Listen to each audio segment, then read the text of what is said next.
Hello, friends. I sincerely do hope all of you are fine, doing nice, and your preparation is just cruising.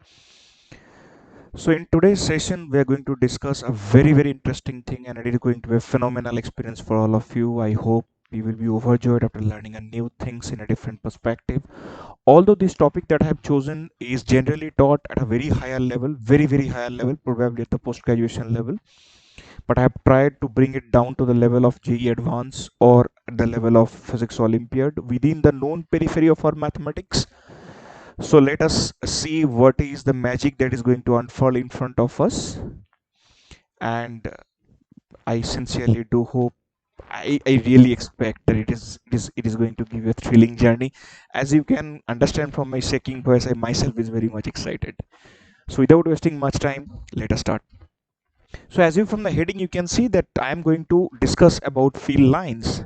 So as you can see here that the heading that I have chosen is mysterious field lines. So when I'm saying it is mysterious field line, for what reason I'm calling it mysterious, I will just slowly explain. So as of now, when the charged particles are at rest, we know that the field lines are radially outward. So for positive charge, it is radially outward, absolutely, and for negative charge, it is radially inward.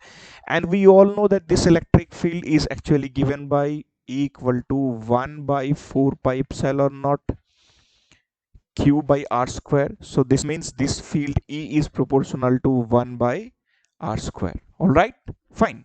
But what happens if the charge particle accelerates? Now there comes the domain. If the charge particle accelerates, what will be the situation that we need to see? So let us see. So in this particular case, we are considering that the charge particle will start moving in the rightward direction along positive x-axis, and that's when the total game is going to be changed. So what I'm going to consider over here is that the now charge particle is given an impulse. You can see I have written it is given an impulse for a very short duration of time tau, such that it gains a velocity v vector where the magnitude of v vector I have considered is much less than c. All right, fine. So I am considering that the velocity or the speed of the projected charge particle is much less than the speed of light in vacuum, such that I can attach a frame of reference, which is inertial frame of reference, with this charge particle when it is moving with that speed v constantly. Right, now let us move on to here. So initially the charge particle was at this point A, then it is shifted to a point B, and this particular distance that you are observing over here, this distance is nothing but Vt. So it has moved a distance Vt. So at this point B also, the nature of field line is radial only, because we can attach a frame of reference which is inertial. But I do not know that whether this field line is radial throughout the space or not, and the answer is no. It is radial at point A, it is radial at point B, but it is not radial throughout the space or across the space. Why? Because there is a small domain in which it is given an acceleration. Right? I hope the thing is clear to all of you. Correct. So now let us go on to the next picture. So as you can see over here, that in this white shaded region, this is the region where it is given an acceleration. I do not know what is happening to the field line, to the nature of field line in this shaded region, because it is in acceleration. So the charge particle is in acceleration in this interval. It is written over there. Right? So up to this point it is radial in nature. Beyond that point it is radial in nature. Now we will wonder why it is radial in nature up to this point, because there is a finite speed of propagation c. So up to this distance, that is ct, the field has propagated. So up to this it is maintaining a radial nature. Beyond that it is also radial nature, but I do not know what happening exactly in between these 2 points, right, where the particle is accelerating. So for that we will draw a hilarious discussion. I mean, that will be pretty interesting for you. Let us check. Now you see this diagram. So I have taken the same 2 points A and B. Up to this point, this is the distance ct that it has covered. It is radial in nature. Beyond that point, it is also radial in nature. The problem is with in between them. And to unfold this mystery, to to know the crux of this matter, what I'm going to do, I'm going to take the help of this beautiful equation that you all know. So if I take this circle 1 or if I take this circular boundary 2, the close integration is not going to change. It is going to remain same. So that means the number of fill lines inside this red sphere and number of fill lines inside the blue sphere is going to remain same. The number is not going to vary. So I will write over here that number of fill lines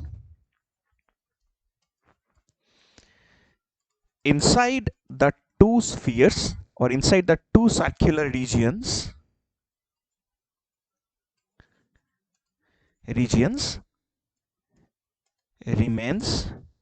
same. Correct? And it is invariant. It is not going to vary relativistically. So that means the only way I can connect them, is like this. Like this. So this is interesting. This is very, very interesting. Right? I hope you have understood. This is very, very interesting indeed. All right, fine. So the fill lines are going to be connected in that way. So what is going to be the net pattern of fill line because of that? And it is there in this diagram. So this red color diagram is basically denoting the total nature of fill line. So this is the net representation of fill line when the charge particle is accelerating in a space. Can we calculate now? Can we calculate the nature of field and their magnitude? Yes, we can. Let us see. Now in this particular diagram, as you can clearly see that this is the shaded region in which the charge particle was under acceleration, short span of time. So this will denote as c into tau. If we go back primarily to this diagram, you can check. So this is the time during which it is in acceleration. So this is c into tau. I will simply call this as c into tau, this spatial separation. All right, fine. So now from this, I can write easily. If you look at this diagram, this one. So what you are going to observe here? You are going to observe here is that E theta by ER, look at this. This is the E theta component and this is the ER component. So E theta by ER is going to be V naught T sine theta. This is V naught T sine theta. Right? I hope this is clear to all of you. How we are getting? This is quite easy to understand. As you all know that this particular distance I have taken to be V naught into T. Right?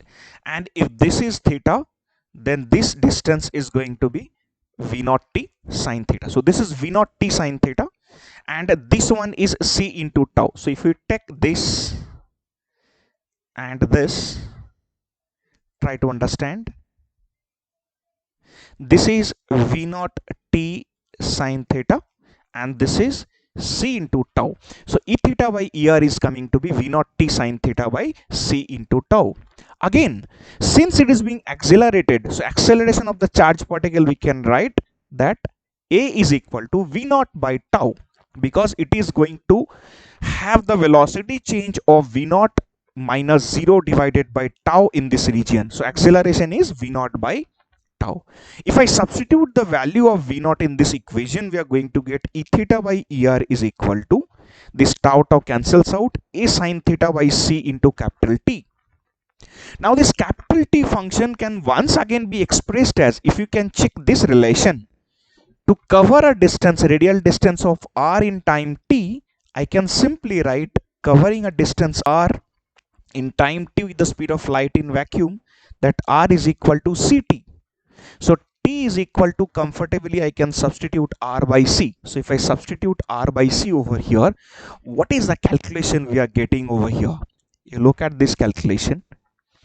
So here E theta by ER we are getting AR sine theta by C square. But we know the radial nature of the field, the original field, the radial field. If I talk about this field, this radial field, this radial field will give you the magnitude of 1 by 4 pi epsilon naught q by r square. I can substitute this small r with capital R for this region. Then from this equation 1, I can substitute AR sine theta by c square into ER. Now this ER value is 1 by 4 pi epsilon naught into q by r square. So that is there. 1 r gets cancelled and the result you got E theta equal to small qa sine theta by 4 pi epsilon naught c square into capital R.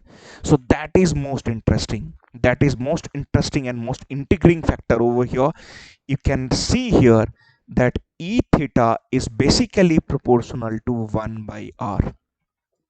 This ER as usual is proportional to 1 by R square, but this E theta is basically proportional to 1 by R. And later on in higher studies, you will check that this is the main region. This is the main reason E theta is proportional to 1 by R. Why there is radiation by an accelerating charge particle, which is known as Cherenkov radiation, and that is a part of higher study and beyond the scope of mathematics for us as of now. So I hope you have learned a magical thing, and I will cherish this moment. Thanks all of you. Thank you very much.